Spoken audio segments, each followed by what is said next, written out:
If you watched our video on Karna, you know the story of the greatest warrior in the Mahabharata who was never given his place. But there is a figure in that story we did not focus on, the one who knew everything, the one whose silence built the cage Karna lived and died in. Kunti, the mother of the Pandavas, the woman the tradition reveres as the ideal mother, devoted, sacrificing, noble. She was also Karna's mother. She knew this his entire life. She knew it before the war.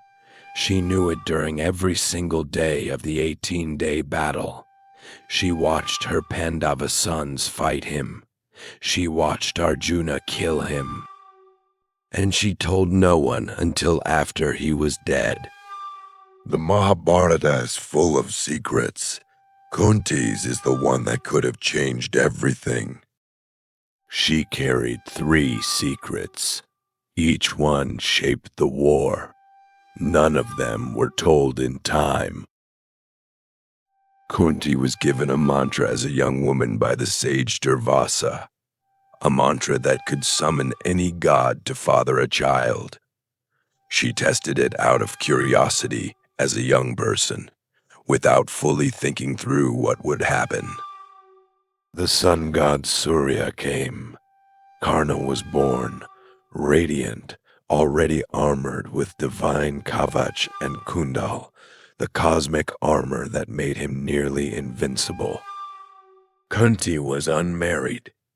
In the social world of the Mahabharata, an unmarried woman with a child faced consequences she was not prepared for. She placed the infant in a basket and set him on a river. Karna was found and raised by a charioteer and his wife. He grew up as a Sutaputra, a charioteer's son, the social identity that would be used against him every time he tried to claim his place among the warriors. Kunti married Pandu. She used the mantra again, 3 times legitimately, giving birth to Yudhishthira, Bhima, and Arjuna. She shared the mantra with Pandu's second wife, Madri, who bore Nakula and Sahadeva. These were the 5 Pandavas. She had 6 sons. 5 were raised as princes. 1 was raised as a charioteer's son, taunted at Drona's tournament, mocked by Bhima for his birth, denied the right to compete by the rules of a system that Karna himself had done nothing to create. Kunti was in the audience at that tournament. She recognized her firstborn son standing in the arena, asking for a chance to prove himself. She said nothing. If Kunti had spoken at the tournament, if she had stood up and said, "That man is my son, the firstborn of the Surya's line," what would have happened? Karna's social identity would have changed immediately. He would have been revealed as a kshatriya by birth, as Kunti's son, as the elder brother of the Pandavas. The insults about his caste would have been silenced. He could have competed. The entire relationship between the Pandavas and Karna would have been different. The enmity that drove so much of the Mahabharata, Karna's hatred of Arjuna, his alliance with Duryodhana, who was the only person who had treated him as an equal, might never have hardened into what it became. Kunti did not speak. She carried the secret for decades, through the dice game, through the exile, through the building of both armies toward Kurukshetra. Before the war began, when both sides were drawing up their forces and it was still theoretically possible to prevent the battle, Kunti went to Karna.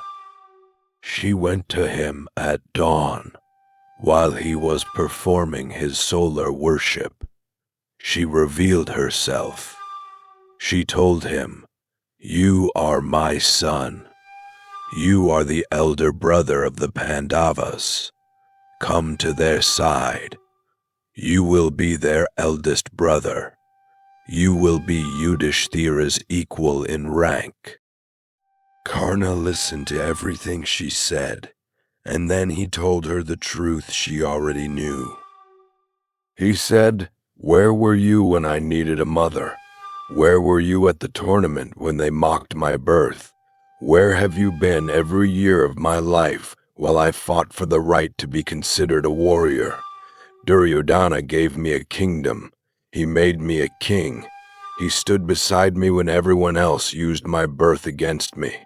I will not abandon him for a mother who abandoned me first." Then he made her a promise. He said, "I will not kill any of your sons except Arjuna. Whichever of us dies, you will still have 5 sons. If I kill Arjuna, I take his place. If Arjuna kills me, you have the 5 you have always had." Kunti accepted this promise. She went away. She had gone to him not to give him his birthright. It was far too late for that. She had gone to limit the damage to the sons she had raised. The second secret Kunti carried was not a deliberate one. It was a mistake. But the Mahabharata records it with the same devastating clarity. When the Pandavas returned from the Swayamvara where Arjuna had won Draupadi, they called to Kunti from outside, "Look what we have brought home." Kunti, who was inside and could not see what they were talking about, said the words that would change Draupadi's life entirely. "Whatever it is, share it equally among yourselves." In the dharmic framework of the Mahabharata, a mother's word, especially Kunti's word, carried absolute authority. The statement had been made. The 5 Pandavas all married Draupadi. Draupadi, who had fallen in love with Arjuna at the Swayamvara, who had specifically chosen him, became the wife of 5 brothers because Kunti spoke without seeing. The tradition handles this with various justifications: cosmic design, Draupadi's previous life, dharmic necessity. But the immediate cause was a careless sentence spoken by a mother who did not know what she was saying. 18 days. The war of Kurukshetra lasted 18 days. On every one of those days, Kunti knew that the man the Pandavas were fighting, the man on the other side of the battlefield, the man they called the enemy of the Pandavas, was their elder brother. She said nothing. The Mahabharata does not tell us what those 18 days were like for Kunti. It does not give us her inner life during the war, but the structure of what the text shows us makes the weight of the silence clear. Karna died on the 17th day. He was killed by Arjuna, his brother, while his chariot wheel was stuck in the mud, while he was unarmed, at Krishna's instruction. After Karna's death, Yudhishthira went to identify the body on the battlefield. He saw the fallen warrior and did not know who it was. Kunti came then. She told him. She finally told the eldest of her living sons that the man he was looking at was his elder brother. Yudhishthira's grief and rage at that moment is one of the Mahabharata's most raw passages. He cursed women, that no woman would be able to keep a secret. The curse of Yudhishthira, the man famous for never speaking falsehood. His mother had kept this one for his entire life. The Mahabharata does not give Kunti a full self-justification the way it gives Draupadi or Gandhari or Mandodari. Her silence is presented as fact. The reasons are implied more than stated. She was a young woman who made a mistake she could not undo.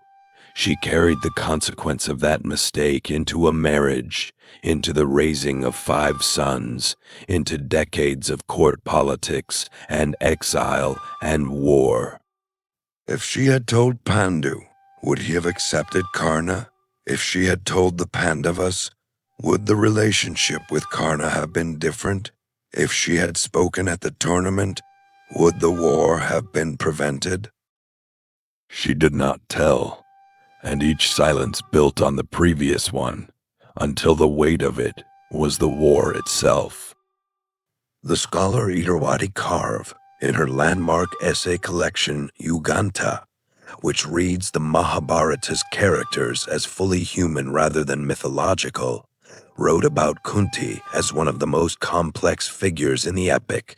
She argues that Kunti's decisions were made by someone trying to protect her social position and her legitimate sons, using the same intelligence and the same calculation that drove every major decision in the epic. She was not malicious. She was afraid, and her fear cost Karna everything. The story of Kunti has been present in the Mahabharata for 5,000 years. She is revered in the tradition as one of the 5 Panchakanya, the 5 sacred women whose names are said to purify. Her name is spoken with reverence. The actual text shows a woman who made a decision as a young person that she could never take back, who carried that decision in silence for decades, who watched its consequences accumulate into a war, who went to her secret son before the battle not to give him justice, but to protect her investment in the other 5, who said nothing during 18 days while her sons killed their brother. There is a reason this resonates. We live in a world full of secrets that are not told because the cost of telling is too high for the person who must tell them, where silence protects the person who holds it more than it protects anyone else, where what is not said accumulates the same weight as what is done, where by the time someone finally speaks, it is too late for the truth to help the person it was about. Kunti told Karna who he was when he was about to die for it. She told Yudhishthira who Karna was after he was already dead. She carried the truth for decades, and she spent it on the wrong moment every time. She knew who Karna was. She knew the entire war. She told him the day before the battle. She told Yudhishthira the day after he died, and the Mahabharata recorded every silence in between. Every wall holds a story. Some walls were built by the mother who knew the whole truth and kept it until it was too late.